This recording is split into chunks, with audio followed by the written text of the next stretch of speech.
Content warning. This movie does include jokes that are based on sexual assault, domestic abuse, and racism. Please watch at your own comfort. Look what today is! It's 4/20, and you'd best believe that I'm going to be observing it. Today, I'm going to be talking about a movie that I quite like, Reefer Madness, the movie musical. So, heads up, this video is going to be a little biased in favor of the movie. I'm Amy, and don't let the voice or any other name on my gaming channel throw you off.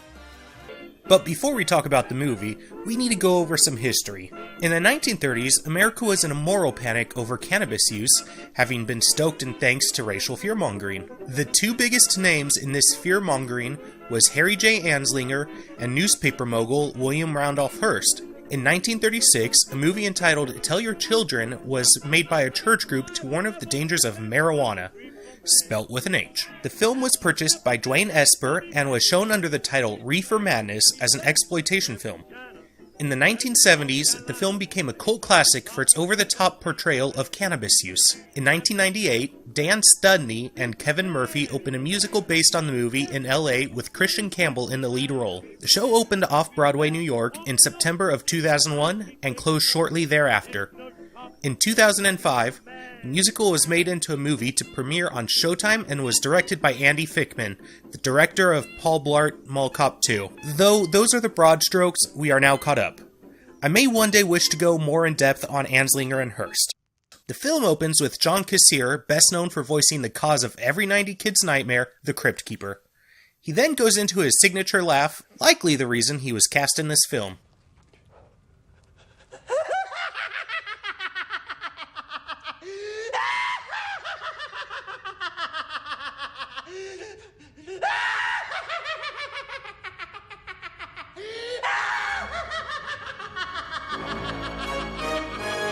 After the title appears, we are informed that the framing device is set in 1936. The parents of town are heading into a film, and I'll just let this lady set it up. Children, marijuana, America's new drug menace.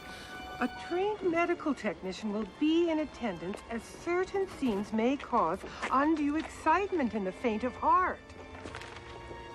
This had better not be a stag film.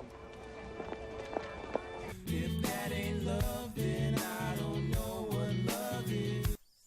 The movie is being presented by the lecturer, played by Alan Cumming. If you recognize Mr. Cumming but can't put your finger on where, a few roles that he is known for are Fegan Floop in Spy Kids, Nightcrawler in X-Men 2, and Eli Gold in The Good Wife. Like a communist. He goes into a spiel about the evils of marijuana and works his way into a song. Children into hooligans and whores, voraciously devouring the way things are today, savagely deflowering the good old USA. It's Reefer Madness, Reefer Madness. The opening of the song starts a bit slow, but picks up to a bombastic style about the same time that the zombies break into the school. Save our kids. Stealthy as a socialist, it slithers up our shore. The lecturer compares cannabis to socialism and the Democratic Party, which would perhaps be a bit odd as one of the biggest supporters of making cannabis illegal was Hearst, a Democrat. The parents are slowly taken out by the zombies until the lecturer himself succumbs to the threat of the Walking Dead. But worry not, it didn't actually happen. Now that the song is over, one of the parents, Mr. Koczynski, played by Da Vinci's Inquest Stephen E. Miller, interrupts to defend the youth of the town. The lecturer here shoots him down, arguing that that's a common argument, and unlike mere heroin, marijuana could be disguised as a perfectly harmless cigarette. Is that there are no forbidding needles or snorting powders. Children smoke a reefer stick, thinking it to be an ordinary, perfectly harmless cigarette. The kind we all used to enjoy as teenagers. And before you can say Jack Robinson... Our true story begins when the lecturer and his assistant, Mr. Bloomsack, play a movie for the PTA. I'm just going to call them that. Don't know if it's really PTA, but The name works. We are introduced to our main character, Jimmy Harper, age 16, being played by a 33-year-old Kristen Campbell. Mr. Campbell may be known for Max Steel, Among Ravens, Red Faction 2, and All My Children. We are also introduced to his love interest, Mary Lane, played by Kristen Bell, Princess Anna, Veronica Mars, Lucy in Assassin's Creed, and the titular Sarah Marshall. It's here that the heroic Jimmy saves Mary and her friends from a turtle. Just a harmless old turtle. See? That apparently someone thought was a rat. I thought it was rats. That's when Mr. Cummings, who works his way into the narrative, forgets to drop a spoiler warning. Mary and Jimmy were destined to share a love that would last a lifetime. Tragically, it would be the brief lifetime of a fruit fly. After school, Jimmy and Mary are studying Romeo and Juliet. It's sweet of you to help me study Romeo and Juliet, Jimmy. And we are, let's say, treated to a song about how they are just like the two. I need words to tell you about my pounding heart. I can't quite put my finger on why, but I'm kind of embarrassed for these two. This song just isn't that good to me. The humor is fine, it's basically formed on how out of touch with the story they are. I can't wait to read the ending. I can't either, but I'm sure it turns out real swell. I bet Romeo marries his Juliet. They have a baby. And make lots of friends. It just feels very amateurish. It's not my least favorite song in here, but that's probably because of its reprise. The lecturer, now as a trash collector, is basically like, William Shakespeare leads to reefer dens, ah! And we segue into the main location of the film, the house of May Coleman and Jack Stone, played by SNL's Anna Gastayer and Wings' Steven Weber, respectively. Before heading to find some more young people to hook, Jack rouses the rest of the Reefer Den cast after a wild party. The Reefer Den cast is the aforementioned May, Jack, and Ralph, and Sally, played by Amy Spanger, who is best known for this. As Jack is heading out, May disapproves that he hooks them young. This conversation escalates to the point that Jack physically and verbally abuses May. After he leaves, we get some exposition on May and Jack's relationship. I was a student of good grades and so naive till the stuff. A handsome stranger, some empty promises. How she is addicted to cannabis, despite her claims to the opposite. I'm not addicted, no. And how Jack abuses her. And this is one of the reasons I felt I needed to put a trigger warning at the beginning of the video. To anyone, though the fun sometimes escapes me when Jack gets stoned and rapes me. We find ourselves back in the framing device, where the lecturer tells the audience that marijuana is the most dangerous drug that there is. Of Scientific American, the Federal Bureau of Narcotics tells us that marijuana possesses... Mr. Koczynski interrupts, claiming heroin to be the worst. Yes? Are you sure about your facts there? My wife's cousin had himself a problem with the heroin, and I done some reading, and let me tell you, there's nothing more addictive than that stuff. Though, when the lecturer learns his name... Russian name. Isn't it? It was Polish. he accuses him of being a communist. You stand as a shining example to your comrades. Mr. Koczynski sheepishly takes it back, claiming that he was mixing heroin and marijuana up. My wife might have mixed up the story. I think it was marijuana that her cousin was hooked on. 1930s, y'all. When we jump back into the story, Harry J. Anslinger High School, yes, really, is letting out, and all the cool kids are headed to the Five and Dime, ran by Neve Campbell, star of the Scream movies, and Kristen Campbell's sister. Over to me, try the finest cherry fizz in all of the land. My after-school oasis gets the hopeless cases, hopping and a bobbing to the Five and Dime band. It It turns out that the town is hosting a dance contest in honor of FDR Cumming, and Mary informs Jimmy that she expects the two of them to compete together.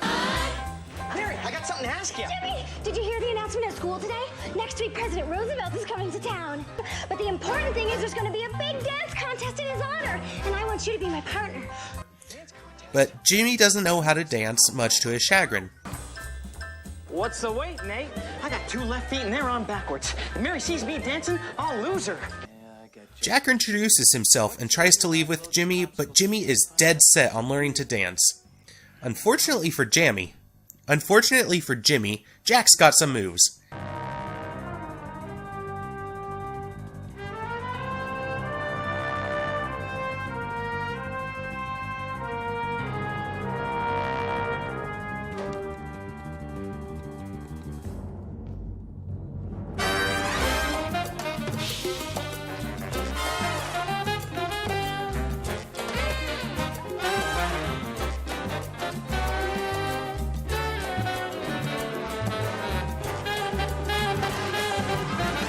And as such, Jimmy agrees to return with Jack.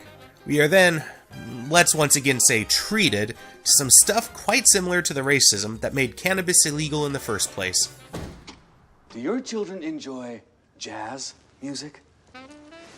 For I am here to tell you that Cab Calloway, Dizzy Gillespie, Duke Ellington, and the whole weed-blowing, ginger-colored lot are merely masquerading as musicians and are, in fact, agents of evil. Reefer slows down the smoker's sense of time, allowing him to squeeze in unnecessary grace notes, giving this voodoo music the power to hypnotize white women into indulging in acts of unspeakable degradation. We arrive back at the Reefer Den shortly before Jimmy's arrival and are treated to an homage to the original film.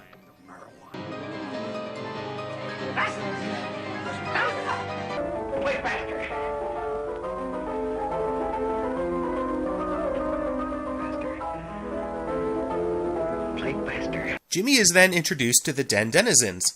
Ralph growls at him. Make yourself cozy. Who's that? Ralph used to be a college boy. May is less than thrilled with his presence. This is Jimmy Hopper. He's okay. Oh, Jack, this kid can't be more than 15. Oh, 16, madam. The name's May, and a madam runs a different kind of house. And Sally lights her baby on fire. Whoopsie.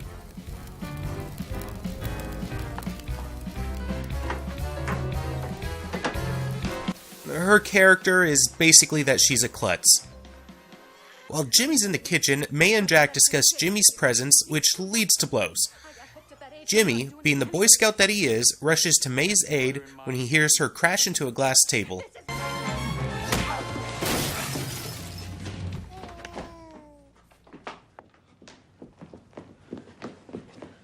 Is everything okay? This is when Sally pulls out a reefer, and the group pressures him into smoking it. The song Jimmy Takes a Hit starts with just Sally singing, but slowly works more and more layers until we have eventually the audience singing to Jimmy as well. Smoke it, you may choke it first, but then the worst is over. Smoke it, you may choke it first, but then the worst is over. Don't be a chicken, don't be a chicken. Don't do it, don't be a fool. Don't Jimmy, don't do it, don't be a fool. And of course, Jimmy takes the hit. I mean, if he didn't, it would be a really short film. After his first hit, the orgy starts, and that's seriously what the song is called. Though, for an orgy, there's a serious lack of sex. I mean, sure, there's near nakedish people, but no sex.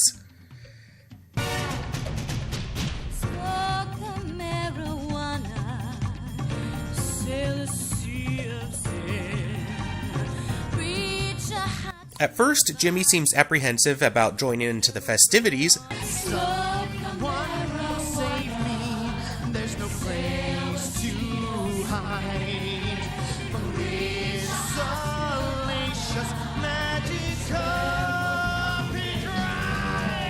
but the turning point for him is the giant hookah.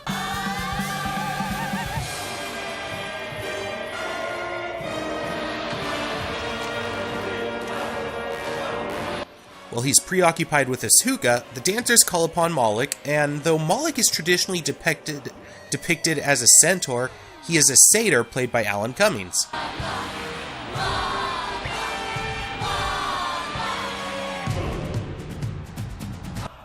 And Mr. Cummings does a damn good job here. I mean, he's menacing, and his singing here is reminiscent of a goat's bleating. He just, like I said, he does a good job.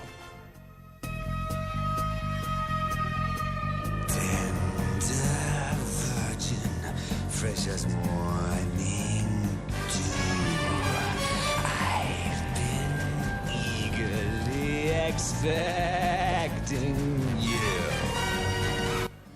And although this is definitely a piece of music involving a large cast, Jimmy, Sally, and the satyr are the stars here. After Jimmy lets his guard down, we are then treated to a montage of how cannabis use is destroying his life.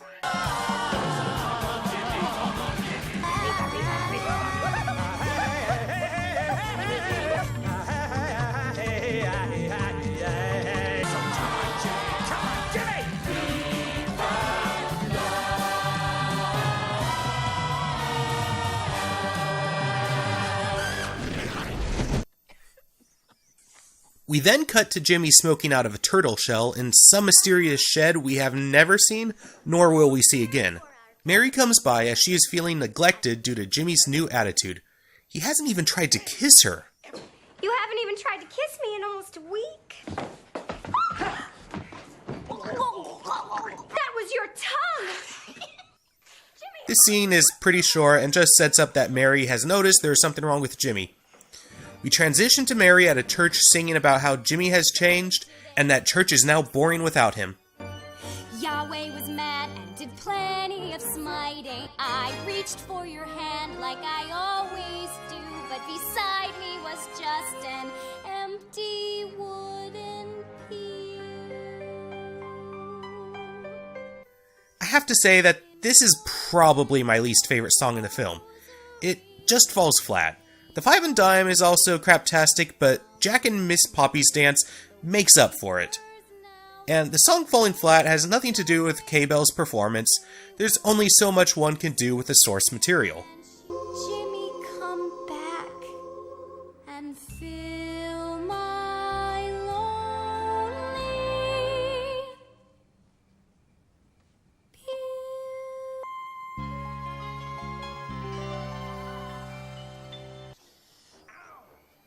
In what I am going to guess is later that evening, Ralph and Jimmy have broken into the same church to take money to pay for the weed.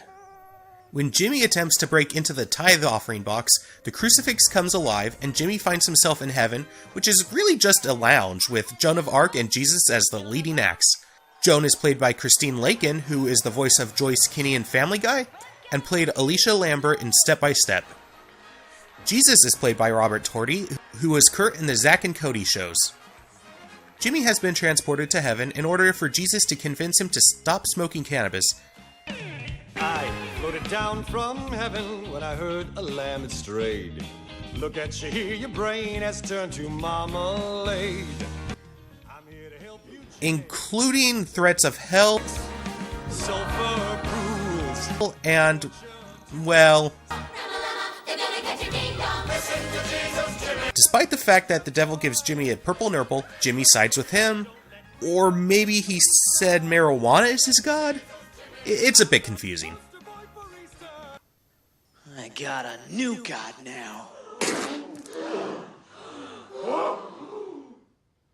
After a brief scene explaining that Sally sold her baby to a Chinese restaurant for reefer money, Zip it! You'll wake Sally's baby. That's okay, May. Don't worry about it. Sally, how come I haven't heard your baby crying tonight? You'll take good care of him, right? I mean, it's not true what they say about you people eating babies, is it? Sally and Jimmy are driving in Mary's car while hotboxing it. They start to get hot and bothered, and Sally strikes a man walking across the street. She bails, leaving Jimmy to take the fall. And even though he totally wasn't driving, Jimmy sings a song about how he took a life after Mary Jane had ruined his life. I've taken a life life been stripped to my essence. And to think all I wanted was swing dance lessons. He is interrupted by this cop with poor footing and drives the car back to Mary's. He continues singing about how Mary Jane has ruined him, and the only Mary he has room for in his life is Mary Lane. Mary Jane, oh Mary Jane, you crumpled me like cellophane. There's only room for one Mary in my life. Mary Lane, with an L, for love. Despite it being the late hour of almost 9 p.m., Jimmy, what are you doing here in the middle of the night? It's almost 9 p.m. Jimmy wakes Mary up to tell how he feels about her. At first, Mary has her priorities straight. Did you take my car? But after Jimmy continues to sing about at her, it becomes a duet.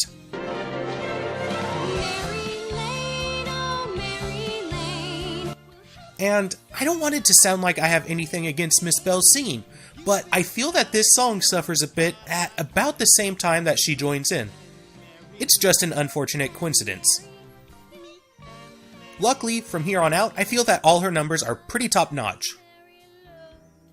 The song continues, and the entire main cast up until this point joins in, each singing a line of Loved by Mary. Heck, even those clam meatball things and the dead old man join in. After the song winds down,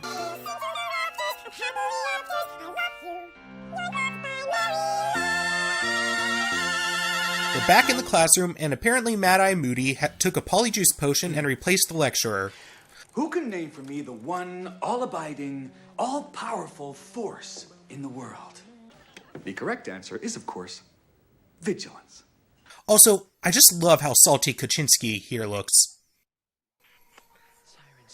Jimmy tries to run off when he hears sirens, but Mary vows to flee with him. Well, he decides to leave Mary behind as she's getting her stuff, but he runs into Jack, who offers him this fuzzy brownie. Like, who the hell would agree to eat a brownie that has a layer of astroturf? Besides Jimmy, because he totally does. Like the idiot that he is. And this is where the movie takes a wild detour. I'm just going to play a few clips with no commentary.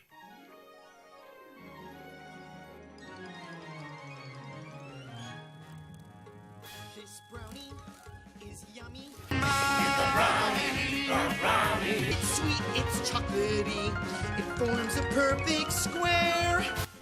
I just have one thing to point out before moving on.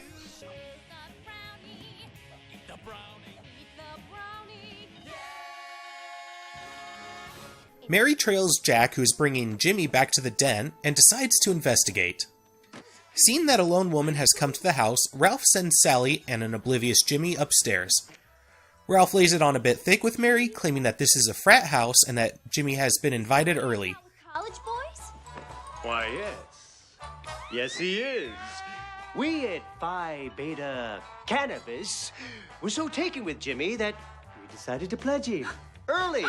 He eventually asks Mary if she wants to smoke, but she knows to be on the lookout for reefers. Isn't that reefer I've read about, is it? But Ralph tells her it's a cigarette popular in France. This is a special cigarette. All the rage with the college girls. In Paris. Mary starts smoking while Ralph basically lust sings after her. Mary Sunshine with her hem cut so low. Little Mary Sunshine with her ducks in a row.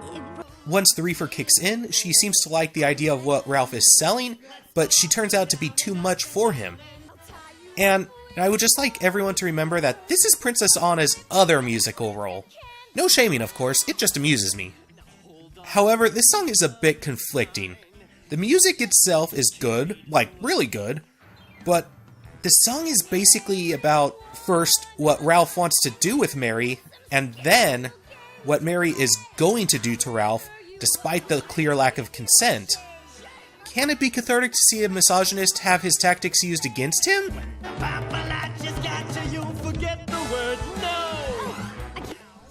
Sure, but men can be sexually assaulted too, so playing it off for laughs is just crappy. After Mary starts grinding on Ralph, Mr. Kaczynski makes an aside, but is basically told that if he has something to say, the whole class would like to hear it. Showing us blue movies. I'm sorry, Mr. Kaczynski, do you have something to share with the group? Yeah, like that. He calls into question Mary making a 180 after one reefer. It's just one puff and the girl goes wacky. The lecturer claims Hearst in the papers, Not according to Mr. William Randolph Hearst. And Kaczynski questioned Hearst's validity. You can't believe everything you read, and that don't make me a commie. But the lecturer once again shames him into silence. University, where did you matriculate? I didn't. I see. Once back into the story, Jimmy and Sally, having been startled by the commotion, come downstairs. When Jimmy sees Mary on Ralph, he begins attacking Ralph but is pulled off by an armed Jack. After wrestling the gun, I guess that's what you could call it, it accidentally goes off, fatally wounding Mary. I think I've been shot. He instructs Ralph and Sally to leave, and May to fetch smelling salts to revive Jimmy. When Jimmy comes to, he is told by Jack that he had killed Mary. Mary and Jimmy have a tender moment in Mary's death throes, and they reprise the Romeo and Juliet song. And remember how I said I liked the reprise? This is probably why. We are just like Romeo and Juliet. We're happy, young, and hemorrhaging blood. If Romeo had just masturbated a couple of times a week, he would have saved both those nice families a heap of trouble. Shortly afterwards, like 2 seconds after the end of the song, the police show up. May tells Jimmy that Jack has framed him, Jack was holding the gun. He's planning to frame you. but is bullied into lying to the cops, saying that it was indeed Jimmy. It burst in shooting, just like the man said. The cops haul Jimmy off, but totes leave Mary behind. Like, sure, it might be a coroner's job, but it's still super unprofessional. This is a crime scene. One of them should have stayed behind until the coroner arrived, at least. Once in prison, the lecturer tells us that weed makes prison inmates fall in love, and we are treated to a dropping the soap joke. Even though the soap that this guy drops is not the same soap Jimmy had brought in. Also, this is what, the third time that the movie plays off sexual assault for a joke? We jump forward in time to the day of Jimmy's execution. Ralph is on edge with guilt and sees Jimmy in the toilet. And although I do want to talk about the song that starts here, let's take a moment to appreciate that some props person had to make an oversized toilet for Mr. Campbell to fit in. Okay, now on to the song. Murder is probably my favorite song in the film. There may be those that disagree, as the scene is a bit long, and the song stops at several points, but it has a driving pace, and the intensity is there when the song is going.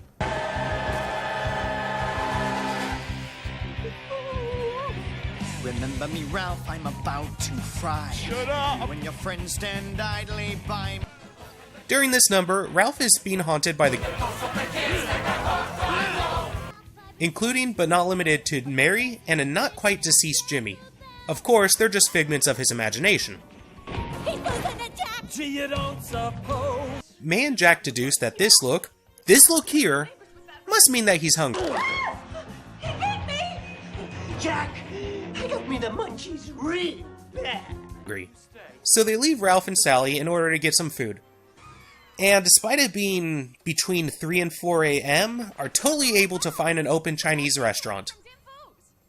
When they get back, they find that Ralph has killed, decapitated, and apparently eaten Sally as...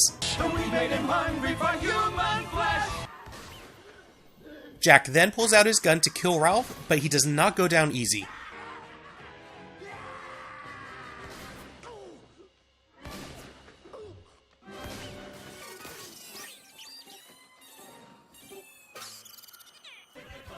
After Ralph has been eliminated, the ghosts have now started haunting May. And this ending? Ooh. Steven Weber and Anna Gastayer knock it out of the park, even with all the scenery chewing in the background. Pull it together. Don't flip your skirt. You do the things you gotta do in this doggy dog world.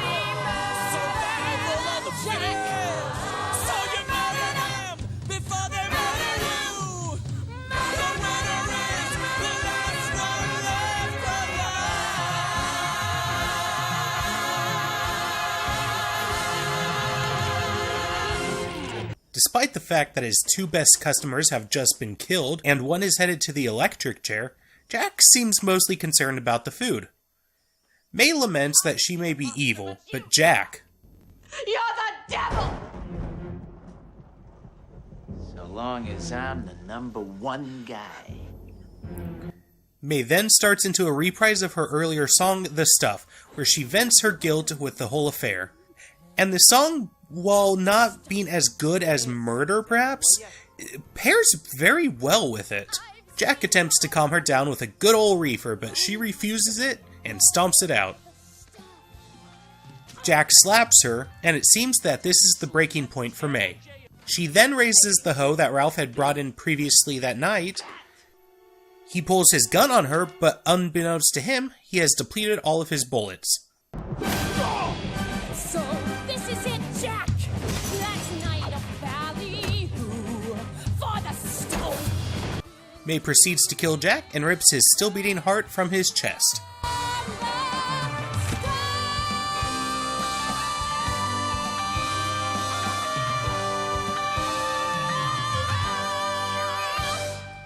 Luckily, as it was noted earlier, FDR is coming to town, and May decides to intercept his motorcade. After being unable to get past the barricade, she attempts to take on the Secret Service, and is only able to get past after a literal low blow. Once again, fortune favors her, and FDR, of course played by Mr. Cumming, takes an interest in her presence. Boys, I, for one, would like to hear what the blood-spattered young lady has to say. And she is able to convince him to rush to the prison. The clock is approaching midnight while Jimmy is strapped to the electric chair. After some choice last words... Any last words? Well put. May and the 32nd President of the United States barge into the prison and get a pardon for Jimmy. And May is still covered in blood, which she has been covered in for at least 6 hours.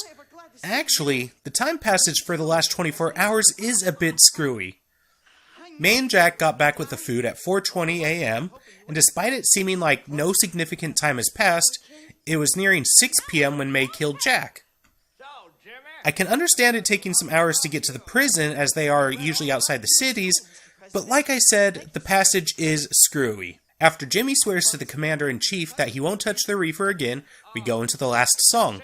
I think it may actually be a few different numbers in a medley, but I'm just going to put it all under the umbrella of tell them the truth. And by the truth, they mean to tell them about the evils of marijuana using what we would recognize as propaganda and lies. Children, teacher on the brink, we need to teach them what to think. Trust us to tell them the truth. They even get George Washington.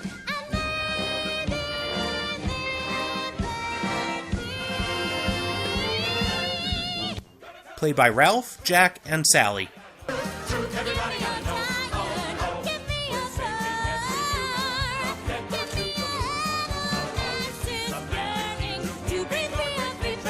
Home that you're referring to that was added later is not actually part of the original statue.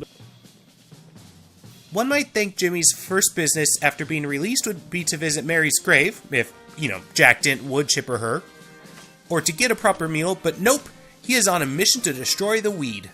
Mary and the devil stand by watching, and with the destruction of the field, Satan is destroyed, and Mary ascends to heaven after she and Jimmy say their goodbyes.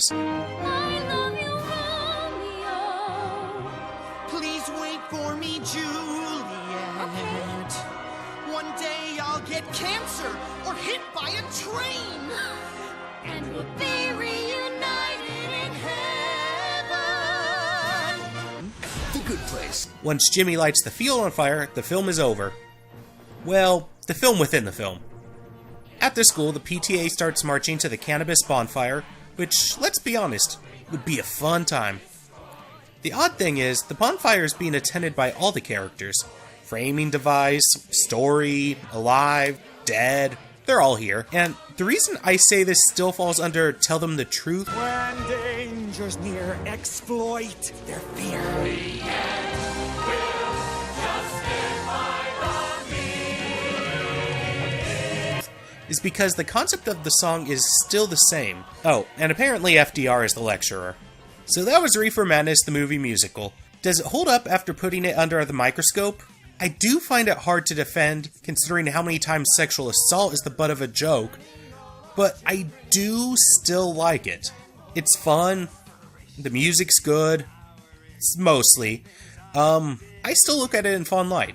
And if I have piqued your interest, this is available to watch on Amazon Prime, or can be rented on YouTube. Well, that's it for today. Thanks for joining, everyone. This episode was a bit rushed as I had a deadline to meet, and it was a longer video than I expected. It's my first time making a movie review, and I didn't exactly know what to expect. But I thank you for watching this, and if you liked it, give it a like. If you don't like this, of course, please give it a dislike, but I do ask for some constructive criticism. So yeah, thanks for watching, everyone. If you like this one, like, comment, subscribe. Take care. Remember that you are valid. Bye-bye.